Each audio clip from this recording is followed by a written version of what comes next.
प्रधानमंत्री नरेंद्र मोदी राष्ट्रपति भवन पहुंचे हैं। प्रधानमंत्री मोदी राष्ट्रपति से मुलाकात करेंगे, केंद्रीय मंत्रिमंडल और 17वीं लोकसभा को भंग करने की ऑफिशियल सिफारिश करेंगे।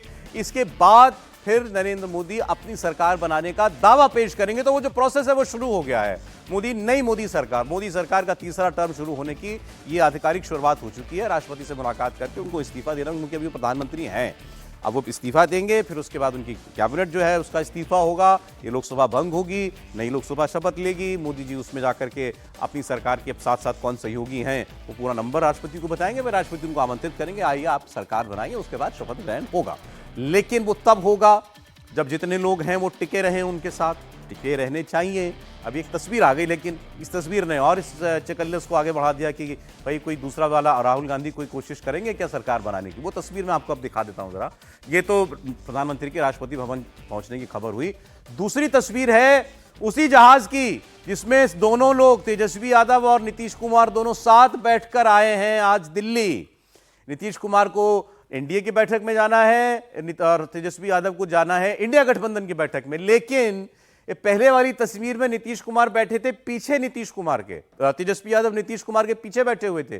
दूसरी तस्वीर आई तो नीतीश जी सड़क के खिड़की वाली साइड चले गए। ये देखिए, ये पहले वाला वीडियो है, और नीतीश कुमार आकर के उनके बगल में बैठ गए। अब किसने कहा होगा, तेजस्वी यादव ने पूछा होगा चाचा हम आगे आ जाएं क्या, तो चाचा बोले हाँ जाओ बेटा, या चाचा ने कहा होगा पीछे क्यों बैठे हो, नहीं बैठो बगल में। सामान्यतः एक पिछली बार मुझे लगता है ये जब पलटने भारतीय जनता पार्टी में पलट रहे थे, उस समय में मैं भी उसी फ्लाइट में आ रहा था जिसमें जैसे ही मैं पीछे बैठ रहा था, नीतीश जी को देख रहा था, तो उनके बगल में संजय झा लेकिन बैठे हुए थे, और पीछे जो है वो चौधरी जी बैठे हुए थे जो उनके मंत्रिमंडल में होते हैं, जो काफी अशोक चौधरी जो बड़ी भूमिका निभाई थी कि आप।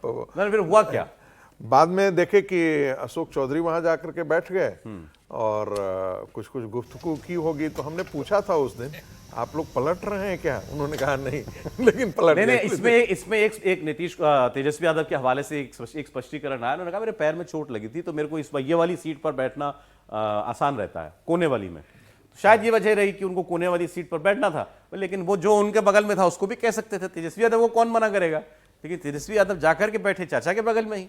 भाई बैठे आजू बाजू तो कुछ बात तो हुई होगी, हुआ सलाम के आगे की बात तो बढ़ी होगी। चुनाव के दरमियान नेताओं को पता होगा कि इसका डिस्कशन होगा, इसका विश्लेषण होगा। ऐसा नहीं है कि ये पिक्चर जो है कई बार होता ये है कि आप ट्रेन में, बस में, गाड़ी में, प्लेन में, आपके बगल में अगर एक आदमी ऐसा आके बैठ जाए ना जिससे मन नहीं है बात करने का, बनती नहीं है, तो सफर बड़ा खराब हो जाता है। नहीं, वो पूछ रहे होंगे इतनी बार पलटने के बाद भी आपका ऐसा परिणाम क्यों।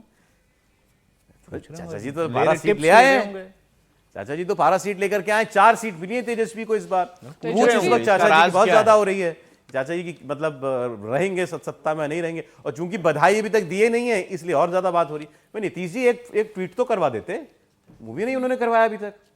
नहीं, देखिए नीतीश जी ट्वीट वगैरह करते नहीं है, पहले भी उनका यही इतिहास रहा है, चाहे वो किसी के भी साथ रहें, कितनी भी देर तक रहें। और मन थोड़ा सा नीतीश जी का ना वो कहें कि बड़े भोले हैं, बड़ा भावुक टाइप के रहते हैं, तो जहां भी भावुकता थोड़ा ज्यादा हो गई तो उधर ही बह जाए। थोड़ा सा दौर पीछे का याद करना चाहिए। यूपीए 1, यूपीए 2, एनडीए 1, मतलब जब वाजपेयी जी की सरकार बनी, सब कोलिशन वाली सरकारें थी। उस वक्त ये जो अलायंस पार्टनर्स होते थे ये किस तरीके से बर्ताव करते थे, हम भूल गए ना 10 साल में। उस वक्त का जरा दौर याद कराइए समीर जी, क्या जलवा होता था, कैसे ये लोग जो है डिमांड किया करते थे, कैसे सरकार पर दबाव बनाया करते थे। देखिए उस समय तो नीतीश कुमार की पार्टी तो जॉर्ज फर्नांडिस देखते थे। उस समय तो समता पार्टी हुआ करती थी, जनता दल यूनाइटेड तो बाद में बनी है। उस समय समता पार्टी और जॉर्ज फर्नांडिस जैसे नेता हुआ करते थे। नीतीश कुमार तो जॉर्ज फर्नांडिस के शागिर्द थे, तो बेसिकली उस समय तो जॉर्ज फर्नांडिस का जलवा था और वो भी पार्टी का ज्यादातर निर्णय लिया करते थे। उस समय नीतीश कुमार कोई बहुत बड़ी प्रमुख भूमिका में नहीं हुआ करते थे, लेकिन नीतीश कुमार धीरे धीरे पार्टी के अंदर प्रमुख बनते चले गए। जॉर्ज फर्नांडिस की तबीयत खराब रहने लगी, पार्टी अपनी बनाई, उन्होंने भारतीय जनता पार्टी के साथ गठबंधन में रहे, बिहार के मुख्यमंत्री बने, लेकिन रेल मंत्री रहे। इनके पास एक समय लेबर भी रहा, एक समय कुछ समय के लिए माइंस भी रहा, इनके पास बहुत मंत्रालय, तो इनको अच्छे मंत्रालय मिलेंगे इसमें कोई शक नहीं। बिहार के मंत्री के बारे में कहा जाता था कि उन्हें रेलवे से बड़ा लगाव रहता था। लालू प्रसाद रेलवे मंत्रालय चाहते थे, रामविलास पासवान बने तो उन्होंने रेल मंत्रालय लिया। सिर्फ बिहार में तो मैं वही चाह रहा हूं, बिहार में कम से कम ये 2 लोग या और भी जो छोटे लोग जो हैं उस 293 के अंदर, 95 के अंदर, ये लोग मांगेंगे ना अपना शेयर। देखिए नीतीश कुमार और हेवी मंत्रालय मांगेंगे। भारतीय जनता पार्टी के लिए सबसे बड़ी समस्या और सबसे बड़ी चुनौती यही है कि जो दो बड़े दल उनके साथ जुड़े हुए हैं, चंद्रबाबू नायडू, वो भी अटल बिहारी वाजपेयी की सरकार में थे, उन्होंने तो अपना स्पीकर भी बनवाया था बाल योगी, वो तो जेडी इन्हीं के नेता थे, तेलुगु देशम पार्टी के वो स्पीकर बने थे, वो संयोजक भी रहे एनडीए के, प्रभावशाली थे, उन्होंने अपने कई काम अटल बिहारी की सरकार में करवाए। तो अनुभवी नेता है नीतीश कुमार, इतना अनुभवी नेता है। आप कह रहे थे संकट है बीजेपी के लिए, दिक्कत संकट क्या है? नहीं है, ये दोनों बड़े नेता है और इनको बहुत हल्के से बीजेपी ले नहीं सकती। नीतीश कुमार भी इस बात को जानते हैं कि अब मैं सत्ता में आया हूं, 2014 में आपके साथ में थे, बाद में जो बड़े मंत्रालय होते हैं, होम, फाइनेंस, डिफेंस, ये सब यूजुअली लोग बांटा करते हैं क्या? और मोदी जी की स्थिति ऐसी है कि बांट देते हैं। इसमें से कुछ देना पड़े। जॉर्ज फर्नांडिस जो है वो डिफेंस मिनिस्टर थे, राइट है ना। ऐसे ये कोई नहीं है कि बड़ा मंत्रालय नहीं बढ़ता उस समय है। मिल जाता है कि उस समय की स्थिति अलग थी। आज भारतीय जनता पार्टी 240 के ऊपर बैठी हुई है। प्रधानमंत्री मोदी जिस तरह की राजनीति करते हैं, नीतीश कुमार को, आपको ऐसी स्थिति में नीतीश कुमार है नहीं राजनीतिक जीवन में कि वो कह देंगे कि मुझे होम मंत्रालय चाहिए, मुझे रक्षा मंत्रालय चाहिए। नीतीश कुमार का और दोनों का, तेलुगु देशम पार्टी का पूरा फोकस रहेगा अपने अपने राज्य में आपको स्टेब्लिश करना। केंद्र से ज्यादा उनका फोकस राज्य की राजनीति में रहेगा। तेलुगु देशम दिल्ली में मांगेंगे कुछ नहीं, बड़ा, तो मांगेंगे बड़ी लेकिन सिंपल सी कैसा बात है, है। वो ये कहेंगे पहले कि भाई हमें विशेष राज्य का दर्जा दे दो। आप दोनों की डिमांड रही है। तेलुगु देशम पार्टी तो इसी बात पर अलग हुई थी ना कि नरेंद्र मोदी ने मना कर दिया विशेष राज्य का दर्जा देने से। अब उनको अमरावती अपनी कैपिटल फिर से बनाना है, जो उनकी राजधानी बनाई थी, जिसे जगनमोहन रेड्डी ने कंटिन्यू नहीं किया था। तो पैसा चाहिए इनको, पैसा प्रधानमंत्री मोदी से ही मिलने वाला है। ऐसा देखिए, बड़े कंट्रोलिंग स्थिति में इस वक्त दोनों ही हैं, नीतीश कुमार भी और जो है चंद्रबाबू नायडू भी। बिना इनके सरकार नहीं बन रही है, तो बड़ा मतलब बहुत ज्यादा जो है नेगोशिएशन होगा और ये लोग जाने जाते हैं नेगोशिएशन के लिए। तो ऐसे में चंद्रबाबू नायडू भी बहुत जो मीठी जिसे कहते हैं वो पोजीशन लेंगे केंद्र में, और नीतीश कुमार के भी और अपने लिए बहुत ठीक ठाक मंत्रालय और ठीक ठाक चीजें लेंगे। और यही नहीं, वो राज्य में भी अपने जो तो चीजें पहली तो मोदी जी की यही हो जाएगी कि भाई अब हर मंत्रालय अपने हिसाब से चलाना, एक लाइन जोड़ नहीं देता हो हूं, पाएगा। ये नीतीश कुमार भी जानते हैं और ये चंद्रबाबू नायडू भी जानते हैं कि ज्यादा हार्ड बार्गेनिंग अगर करेंगे तो शिवसेना के संग क्या हुआ था उद्धव ठाकरे के साथ कि 2.5 साल का मुख्यमंत्री चाहिए, उद्धव ठाकरे कहां चले गए। तो नीतीश कुमार भी जानते हैं कि ऐसा प्रदेश में हो सकता है। लेकिन महाराष्ट्र का नतीजा देख लिया ना आपने, उसका नतीजा, उसका परिणाम हुआ। नीतीश कुमार अभी आगे चुनाव होना है, और पता चल जाएगा। नीतीश कुमार बड़ी कंफर्टेबल स्थिति में है, ये नहीं बोलेंगे तो उनकी कोई सरकार नहीं जा रही है राज्य में, वो जाके उसके साथ आरजेडी के साथ। मैंने आपसे पहले कहा था, मोदी जी अपनी मनमाफिक सरकार चला पाएंगे क्या इस बार? बिल्कुल, मुझे लगता है कि अभी कहना बड़ा मुश्किल होगा, लेकिन जो मोदी जी का काम करने का तरीका है, वो कड़े फैसले लेने से बिल्कुल ही हिचकेंगे नहीं। ये नतीजा, क्योंकि उनको पता है यदि वो लुंज पुंज सरकार चलाते हैं तो उनके सारा जो राजनीतिक पूंजी है वो सारा खत्म हो जाएगा। ये अच्छे तरीके से वो जानते हैं और मुझे लगता है कि वो बड़ा ही करेंगे, ये आप यकीन रखिए। मोदी कभी पीछे हटते नहीं हैं, एक चीज आप जान लीजिए। सर यूसीसी जैसे काम, सुन लीजिए पहले, धैर्य सुनिए। हर्षवर्धन जी ने भी जिक्र किया था 2008 में भी उनको रगड़ने की कोई कम कोशिश नहीं हुई थी, है ना। 2008 में भी वो 99 पर आकर के रुक गए थे, लेकिन वहां से भी उन्होंने बढ़ाया है उन सब चीजों को। तो मुझे ऐसा लगता है कि उस समय भी लगता था कि कोएलिशन की सरकार वहां पर बनेगी वहां पे गुजरात के अंदर। अभी भी नीतीश कुमार बार्गेनिंग करने के पोजीशन में हैं, लेकिन इतने बार्गेनिंग पोजीशन में नहीं है कि वो सरकार गिरा दें। आप धैर्य रखिए। मान लेते हैं, एक उदाहरण से हम ले लेते हैं, 272 का आंकड़ा भारतीय जनता पार्टी बिना इन दोनों कोएलिशन के भी बना सकती है। ये मैं बार बार कह रहा हूं, हमने काउंट कर लिया है, होमवर्क किया है, इसी के आधार पर कह रहा हूं। 16 और 12 28 तो हैं। 28 मैंने फिर कहा ना, बाकी और ऐसे हैं जो किसके साथ मिलकर बनाएंगे। बाकी जितने अपने गठबंधन के साथी हैं प्लस इंडिपेंडेंट के साथ भी वो चाहे तो बना सकते हैं। एक दूसरी बात, यदि मान लेते हैं कि नीतीश सिर्फ बाहर निकलते हैं और टीडीपी को ठीक है हार्ड बार्गेन में वो दे देते हैं, तो एक ही बार्गेनर होगा, 2 बार्गेनर नहीं हो सकते हैं। मैं फिर एक कह रहा हूं, एक भी यदि उसमें से बार्गेन करता है तो दूसरे बार्गेनर की जरूरत नहीं पड़ेगी फिर भारतीय जनता पार्टी को।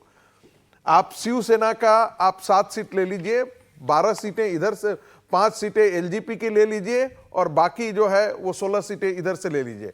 इसके बाद उनके अपने जो अपना दल आरएलडी इन सबों के साथ वो गठबंधन करके सरकार बनाने में ये तो पहले ही उनका ऑलरेडी वो आंकड़ा एनडीए में है। नहीं मैंने फिर आपसे कहा, मैंने कहा ना कि इसे मान लेते हैं, यही कहा जा रहा है ना कि जो नीतीश जी हैं वो कभी पलट सकते हैं, ये एक बड़ा ये है क्योंकि उन्होंने कई बार ऐसा किया है, कह करके ऐसा किया है। मैं तो वही एक हाइपोथेसिस ले रहा हूं, यदि वो संभव भी है तब भी भारतीय जनता पार्टी सरकार बनी रहेगी, देगी। सरकार को कोई दिक्कत दूसरी नहीं। बात, नरेंद्र थोड़ा मोदी शॉर्ट के ये तेवर में बिल्कुल ही नहीं है कि वो हार्ड डिसीजन नहीं लेंगे। अच्छा ठीक है, तो जो बोला है वो तो करेंगे।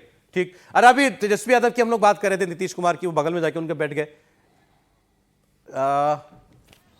इस वक्त चंद्रबाबू नायडू, अरे नायडू साहब दिल्ली पहुंच गए, दूसरे धड़े एनडीए के ये भी दिल्ली पहुंच गए हैं। अब देखिए ये क्या बातें करते हैं। इन्होंने तो ऑफिशियली बधाई भी दी है, तेलंगाना की जीत की बधाई इनको मोदी जी ने दी है, इन्होंने देश और में नहीं, जीत की बधाई उन्होंने मोदी कहा जी कि को दी है। हम साथ में हैं, गवर्नेंस साथ में में हैं। हैं। विजय अब आप बताइए, ये दोनों तरफ एनडीए इंडिया गठबंधन की पूरी लिस्ट चल रही है, कौन कहां से टूट के किधर किसको खींचने की कोशिश होगी? देखिए अभी तो एनडीए इंटैक्ट ही लग रहा है। अभी जिस तरह से हम बात भी कर रहे हैं, चंद्रबाबू नायडू ने तो ऑन रिकॉर्ड बयान भी दिया है, हालांकि नीतीश कुमार जी का कोई अभी तक ऑफिशियल किसी तरह का बधाई इधर या उधर नहीं आई है।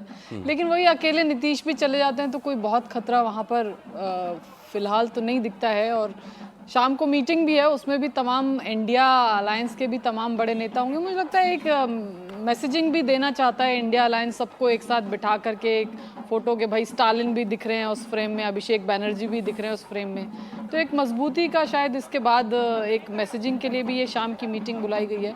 मुझे लगता है प्रो कॉन्स पे ज़रूर चर्चा करेंगे आज शाम को इंडिया अलायंस के नेता कि क्या भाई है कोई पॉसिबिलिटी, कोई ऑफ रिकॉर्ड बात हुई होगी अगर शरद पवार की चंद्रबाबू नायडू से, या रेवंत रेड्डी ने कोई तार उनसे जोड़ा हो, ऑफ रिकॉर्ड बात की हो कि भाई क्या कोई लग रहा है समीकरण। इन तमाम चीज़ों पर चर्चा होगी क्योंकि ऑफिशियली फॉर्मली ऑन रिकॉर्ड अभी कहीं से कोई ऐसा आभास आपको लग नहीं रहा है कि इंडिया अलायंस की सरकार बन सकती है। त्रिपाठी जी देखिए यहाँ तो कोई और वजह हो नहीं सकती, सिर्फ नंबर जोड़ना होगा। 292 पे एनडीए खड़ा है। चंद्रबाबू नायडू और नीतीश कुमार दोनों 16, 12, 28 होते हैं। अगर 292 में से इन दोनों को निकाल दें, हालांकि ये संभव नहीं है, 264 हो जाते हैं, मात्र 8 सांसद बनते हैं। और जब हम देखते हैं अभी का जो नतीजा है तो अदर्स 64 हैं। अब जाहिर है उसमें अदर्स में बहुत से ऐसे लोग हैं जो इधर नहीं अलाइन होंगे, क्योंकि एनडीए और जो इंडिया इसका खेमा तय है। तो बहुत छोटी छोटी पार्टियों, तमिलनाडु में बहुत छोटी छोटी पार्टियों के उसमें 8 सांसद जुटाना, वो भी अगर हम बार्गेन पावर की बात करें तो जब 264 पर खड़ी हुई है एनडीए भाजपा की अगुवाई वाली, तो उसके लिए 8 सांसद जुटाना बहुत बड़ी चीज नहीं है।